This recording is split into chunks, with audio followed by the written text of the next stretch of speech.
Evening, everybody. This is DrHack, and we're going to continue on and maybe finish up our Scandinavian opening today.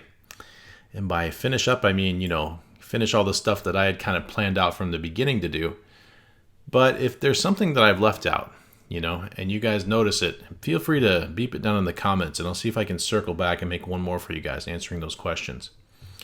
As for now, we're interested more in the queen not coming out at this point. We've seen what happens if she comes out and takes the pawn. Now what happens if she doesn't? Okay. And this already puts us into an interesting, situation, because we got Daryl the D-pawn here and his other brother Daryl. This is my brother Daryl. This is my other brother Daryl. And we got Larry here who could keep them all together. But should we? Right? That's the question. Should we just let him go, or should we try to defend and hold on to him? And I think that preliminary question should launch us here. So let's do this, right? So if you're looking at the stats, you go, hey, you know what? White's doing pretty okay in all these lines. Even if black plays his best one, e6, right? We're still doing okay. And while that may be true of the experts, like the masters, for amateurs, this is actually a very difficult move to handle. Let me show you what I mean. Let's say we were to just avoid thinking about it and just let him take it, okay? We would end up with a situation like this, where we have an isolated d-pawn. We've got the only pawn left on the d-file, and it has no friends on either side of it, okay? And that means that this is a weak pawn in the endgame. Now, when you think about master level chess, the isolated d-pawn, or they call it the isolani, is not necessarily a bad thing. It allows good attacking lanes and good possibilities for attacking the black side of the board. But should you fail at that attack, then the end game is worse for white. So it's kind of this debate as to whether or not this is good or bad for us to have. As amateurs, it's less of a debate. It's more just bad. Okay? So we would rather not have an isolated d-pawn if we can help it. Unless you're really trying to learn that, then maybe you should try it, okay? The other thing we could do is we could take the pawn. And then white or black would have two pieces in the game to r0, but he would be behind a pawn. Is that enough time for that gambit? Well, we said that you probably should have three pieces in the game for every pawn you've lost, or three extra turns for every pawn you've lost. But what happens when, one of these pawns moves to let the bishop out, right? Third piece comes in, woohoo. So this is actually a legit gambit. This is black giving up a pawn for three extra turns of movement, which means he will be the first one to attack. And in amateur chess, since we defend much worse than we attack, that's not a good thing to let them attack first, is it? Let's see what happens in the amateur database. See how white's much less than 50% most of the way through here? This is not a good idea. We don't want to give them this first attack. Even though in the masters it's okay, we're doing fine. So I would say, if you go back to this moment, I would say trying to defend the pawn, Daryl the D-pawn and his other brother Daryl kind of thing, I think that's a bad idea. I think we should let this pawn go. It reminds me of a story that a grandmaster told once in a book. I didn't meet him in real life. But it's such a good story, I think I'm going to repeat it. Because, he was in a tournament, and he was in a really difficult position late in the middle game, right? And one of his pieces went very far into enemy territory, and it got stuck there. And so, like all good chess players, he started thinking about a hippopotamus, because that's what we do. I don't know why he would think about a hippopotamus. Doesn't make sense to me. But he started thinking about a hippopotamus, right, in a swamp. And he started thinking about how you might get a hippopotamus out of a swamp. You might, fly a helicopter over it and net it and then kind of lift it out. Or you might build a board, walkway out to him and then lever him out. Or whatever you might do to get a hippopotamus out of a swamp. He thought of all those things. And then, he decided in the end that the best way to do it was to just let the hippopotamus sink. And then he won the game. See, so you should all think about hippopotamuses when you're playing chess. It really helps. Right. So this is the hippopotamus in the swamp, and we're not going to save him. We're going to drop into our other ideas, and we're going to make sure that black does not play the pawn to e5. So that means we're thinking about these two moves coming pretty soon. And as a matter of fact, they're both on the top three, right? The only one that's not is this one, and we're going to ignore that one and act like it doesn't exist. Perfect. Okay, so if he takes the pawn, now we're sitting in this position, and this is where we can jump into our deep strategy talk. Yeah, we made it. Okay, so I'm going to play one more move here, and we're going to move the knight as Nakamura did just the other day against Danny Rinch. When Danny Rinch was wearing a lie detector, that makes this a very truthful opening. That's what I took from that video. You guys took probably something different. I don't know. But because this is such a truthful opening, we can take all the pieces off and we can understand the strategy behind it. See? Full circle. So let me, because this is something that's probably fairly familiar to you, let me actually flip the board around and let's look at it from black's point of view for a second. And I know this doesn't look like something you've seen before, but let me waste a couple of turns with white. Let me play these pawn moves up. Now does it look familiar? Question mark. Well, if you play the Caro-Kann, it should look very familiar, because this pawn structure is something that comes up in the Caro-Kann very often.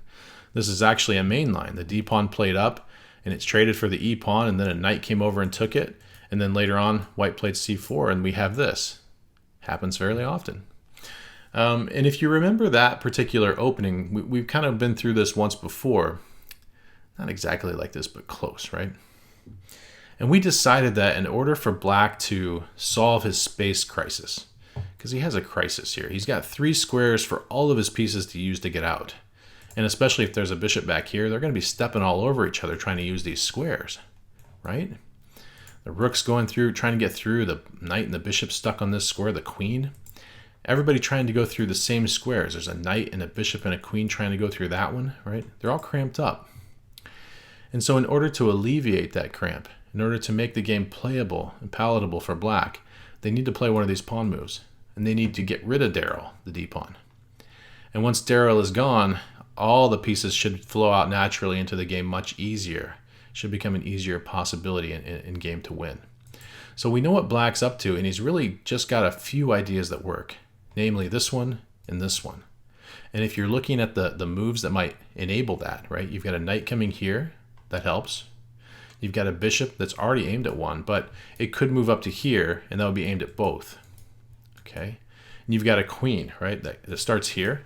That could, whoa, that hotkey turns on the computer. That's nice. You got a queen that could bounce this way. And from either C8, C7, or E7, it hits both of those places. So you have 3 pieces in short order that can come up and help the pawns move to C5 and E5. Okay, well, if we look at it from white's point of view, a rook or a knight, right? Or a bishop or a queen, right? A lot of things can help this or stop this pawn from moving forward, but not a lot of things can stop this pawn from moving forward. So black's best bet is always going to be the C pawn. This is possible if he aims enough stuff there, but this is likely, right? Or if maybe he gets a pin down this file or something, he can play this one. Happens sometimes. Okay. So what does white do while black's trying desperately to get this pawn move to work? I guess, if you were going to try to attack this one, if the king had castled over here, it wouldn't be so far-fetched to think maybe a bishop, maybe a knight, maybe a queen. We've seen this attack before with the Caro-Kann, haven't we? Maybe a rook can wrap over and come up. There are many pieces that could make it here relatively quickly. What about this one, if we're going to attack there? Is it possible? Well, we've got a bishop that can kind of get there. Or maybe a bishop can go here and try to get there if this pawn moves, right? We've got a knight that could take a different road. He could go this way and then that way and then up here, and he's hitting it. Or we could have a knight that gets here, right, and moves this way, and we get a pin on the king or a pin on some other piece and it uses that square. Or you could move this pawn up there, and when it trades, the knight could use that square. We have many different ways to try to build up an attack on here. The queen could come out and attack. A rook could lift and come out and attack. So this is also plausible. Plausible. We might be able to attack those 2 places. But let's not stop there. Let's look at this one now. Because if we castle and we have a rook sitting here, and that rook gets behind this pawn, which starts to move, that pawn could move all the way to f5 relatively easily, couldn't it, with a bishop helping? And then maybe that would trade for this one. And that would open up the file to attack f7, wouldn't it? And then maybe we could push this pawn forward, and that bishop could go to this one, and the queen could go to this one. We'd have a real nice big attack right at f7. And the knight could help too, couldn't it? So that's plausible. So any plan you can come up with to attack the king side is a plausible idea in this one. Interesting. What else can we think of that we could do with white?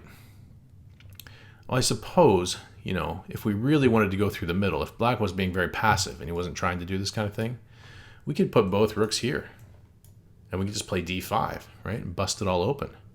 Yeah, it's very, very possible. White has so many ideas, and black only has the two. I've seen people try this one with black. It doesn't work very well, but it is a thing. But just these two, really, right? Huh. Let's put the pieces back on the board for a second. Okay, so we're staring at the position that we just got. And we're trying to figure out why that move exists. Why does c5 exist? And why is it the most likely move to let white win? Oh, well, now that we know the deeper strategy, we know why. Because this pawn can never get there again. Daryl is safe from the c-pawn, from Charlie. Because this pawn's in the way. And so now black's only looking for that move.